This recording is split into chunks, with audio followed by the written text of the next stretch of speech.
بسم اللہ الرحمن الرحیم والصلاة والسلام علی رسولہ الکریم اما بعد۔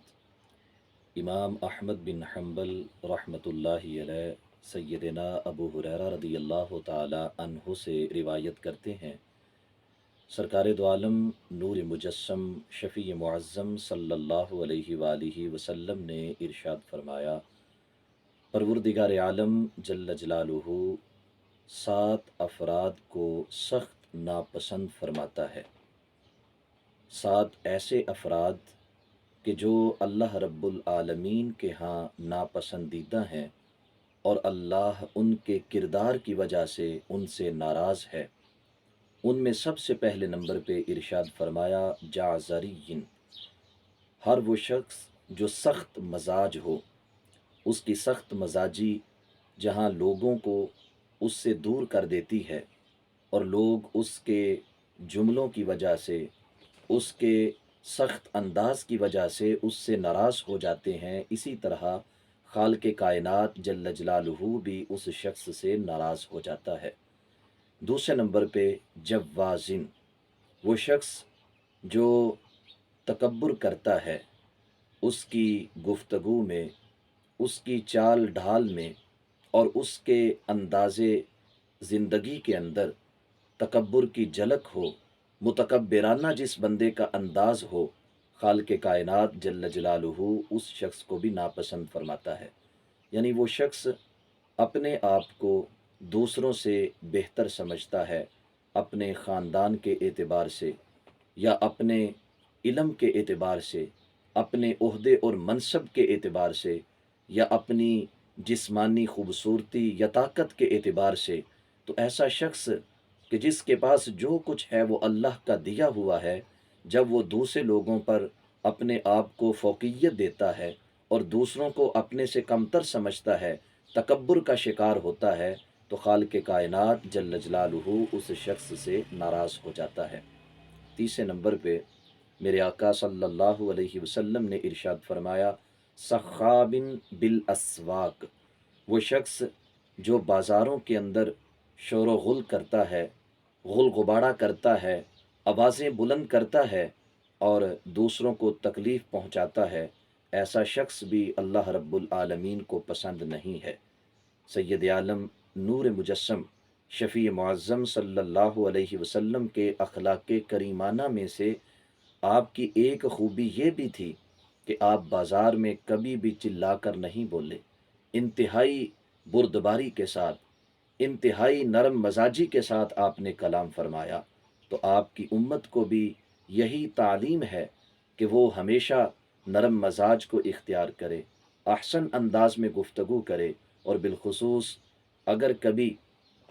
اپنی دنیاوی ضرورت کے لیے بازار جانا پڑے تو بازار میں کسی قسم کا شور نہ کرے، بلکہ اپنی آواز کو پست رکھتے ہوئے اپنی ضرورت کو پورا کر کے آئے۔ چوتھے نمبر پہ سید عالم صلی اللہ علیہ وسلم فرماتے ہیں کہ وہ شخص جو رات بھر مردار کی طرح سویا رہتا ہے، اللہ رب العالمین اسے بھی پسند نہیں فرماتا۔ یہاں مردار کی طرح سونے سے مراد یہ ہے کہ اسے نہ تو سونے کے آداب کا علم ہے، نہ اس نے نماز مغرب کو ادا کیا، نہ نماز عشاء کو ادا کیا، یعنی وہ جس کا بندہ ہے اس کی بندگی سے غافل رہتے ہوئے وہ اپنے بستر پہ جا رہا ہے، اور بستر پہ جب وہ آرام کر رہا ہے اس میں اور مردے میں تو کوئی فرق نہیں رہا، مردہ بھی اب عمل کے دور سے گزر چکا ہے، اب وہاں پہ جزا کا معاملہ ہے۔ جب وہ زندہ تھا تب وہ عمل کے دور میں تھا، عمل کے مقام پہ تھا، اسی طرح وہ انسان جو اللہ سے یکسر غافل ہے، نہ اسے نمازوں کی فکر ہے، نہ اسے نبی کریم صلی اللہ علیہ وسلم کی مسنون دعاؤں کا کوئی فکر ہے، نہ اسے اپنے آپ کو اللہ کم الحاکمین کے حضور حاضر کرنے کا کوئی سلیقہ اور طریقہ ہے، تو ایسا شخص رات اسی طرح گزار رہا ہے جیسے مردار اپنی قبر میں رات کو گزارتا ہے۔ پانچویں نمبر پہ پیارے آقا صلی اللہ علیہ وسلم ارشاد فرماتے ہیں حمار بن نہار، کہ وہ دن گدھے کی طرح اپنے کام میں مصروف رہ کے گزارتا ہے، یعنی دن میں بھی اسے کوئی فکر نہیں کہ میں اپنے دن کا آغاز نماز فجر کو ادا کرتے ہوئے کروں، اور دن کے وسط میں ضرور نماز ظہر کے لیے وقت نکالوں، پھر جب دن ڈھل رہا ہے اس وقت میں نماز عصر کا اہتمام کروں، اور اپنے دن کو قرآن و سنت کی روشنی میں گزاروں۔ وہ اپنے کام میں مصروف ہے، اپنی روزی کمانے کے اندر مصروف ہے، اگر وہ قرآن و سنت کے مطابق اپنے دن کو گزارے، اپنی روزی کو کمائے، اور ساتھ میں نمازوں کے لیے وقت بھی نکالے، تو خالق کائنات جل جلالہ بالیقین اس کے رزق میں اضافہ فرمائے گا۔ حضرت سیدنا علی المرتضیٰ رضی اللہ تعالی عنہ یہ فرمایا کرتے تھے کہ پرندے اس بات کے گواہ ہیں کہ وہ جب بھی بیدار ہوئے انہوں نے مجھے بیدار پایا، یعنی میں کبھی بھی نماز فجر کیا تہجد کے وقت بھی سویا ہوا نہیں تھا۔ پرندے صبح بیدار ہو جاتے ہیں، بسا اوقات نماز فجر کے لیے جب مسجد کی طرف جاتے ہیں تو راستے میں درختوں پہ بیٹھے ہوئے پرندے چہچہا رہے ہوتے ہیں،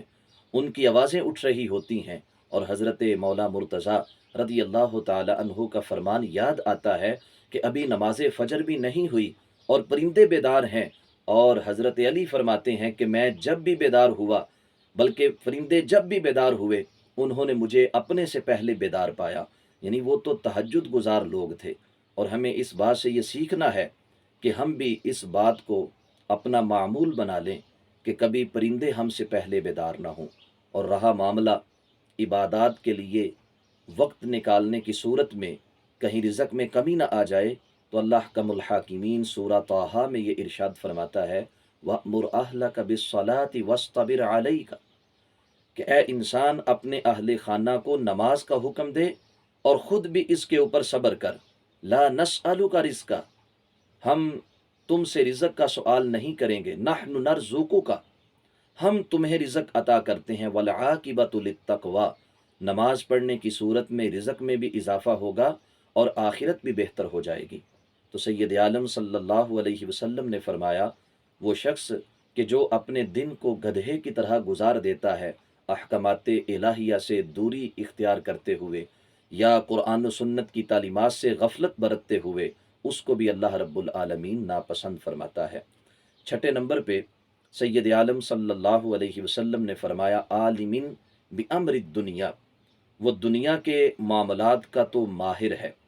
تجربہ کار ہے، اسے بہت علم ہے دنیا کے کاموں کا، لیکن جاہل بامر الآخرہ، ساتویں نمبر پہ وہ آخرت کے امور سے بالکل غافل ہے، یعنی ایسا شخص کہ جو عارضی دنیا کے حوالے سے تو سب کچھ جانتا ہے، عارضی دنیا کے معاملات اسے ازبر ہیں، لیکن جو ابدی زندگی ہے، جو ہمیشہ کی زندگی ہے، اور ایسی زندگی کہ جس کا انحصار بھی اسی زندگی کے اوپر ہے، وہ اس زندگی کے حوالے سے یکسر غافل ہے، جاہل ہے، اسے پتہ ہی نہیں کہ جس وقت موت آئے گی کیفیت کیا ہوگی، موت کی سختی کن کے لیے ہے، موت کی نرمی کن کے واسطے ہے، اور قبر میں جب اتارا جائے گا کن کو قبر دبائے گی اور کن کے لیے قبر ماں کی آغوش بن جائے گی، اسے پتہ ہی نہیں کہ قبر میں جب نکیرین سوالات کے لیے آئیں گے، سوال کیا ہیں، ان کے جوابات کیا دینے ہیں، تو ایسا شخص خالق کائنات جل جلالہ کے ہاں کوئی پسندیدہ شخص نہیں ہے، بلکہ رب ذوالجلال اس کو ناپسند فرماتا ہے۔ حضرت امام احمد بن حنبل رحمۃ اللہ علیہ آپ یہ فرمایا کرتے تھے کہ میں اکثر ایسے افراد کو جانتا ہوں کہ جو اپنے ناخن کی ٹھوکر لگا کر، اپنے ناخن سے ٹھوکر لگا کر یہ معلوم کر لیتے ہیں کہ درہم کا وزن کتنا ہے، دینار کا وزن کتنا ہے، یعنی وہ اتنے ماہر تھے کہ سونے اور چاندی کے اس درہم کو، سکے کو ٹھوکر لگا کر وہ یہ معلوم کر لیتے کہ اس کا وزن کتنا ہے، یہ 1 تولے کا ہے، 2 تولے کا ہے، یعنی انہیں ترازو کے اوپر رکھنے کی بھی ضرورت نہیں ہوتی تھی، اس قدر وہ ماہر تھے،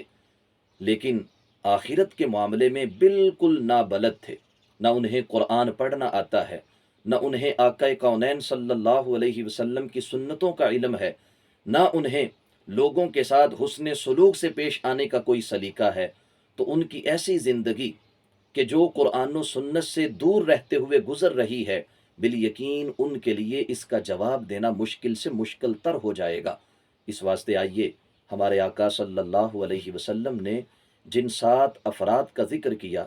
کہ وہ شخص کہ جن سے رب ذوالجلال ناراض ہے، اللہ رب العالمین ان کو پسند نہیں کرتا، ان میں سب سے پہلے ہر سخت مزاج سے اللہ ناراض ہے، ہر متکبر سے اللہ ناراض ہے، بازاروں میں شور و غل کرنے والے سے اللہ ناراض ہے، رات مردار کی طرح بسر کرنے والے سے اللہ ناراض ہے، دن گدھے کی طرح اپنے معمولات میں مصروف رہ کے گزارنے والے سے اللہ ناراض ہے،